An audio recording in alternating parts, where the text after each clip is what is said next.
Nasaan na nga pala to si Stella Kimbo?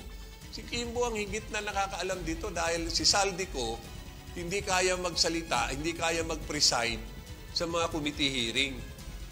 Yan. Ikaw nga, Stella. Hi. Miss you. Tahimik mo, ha? Di ba alam mo? Ikaw nga nagpe-preside eh. Lulusot ka pa? Dahil si Saldico hindi kaya magpaliwanag. Pero, kayang-kaya niya, kayang-kaya laruin yung bilyon-bilyon nating pondo. Correct ka dyan. Sabi na nga ni Sara noon pa, 2 years ago, na ang pondo natin, 2 tao lang ang nagkukontrol. Ayaw nyo maniwala. O ngayon, sa sitwasyong ito, napatunayan nyo.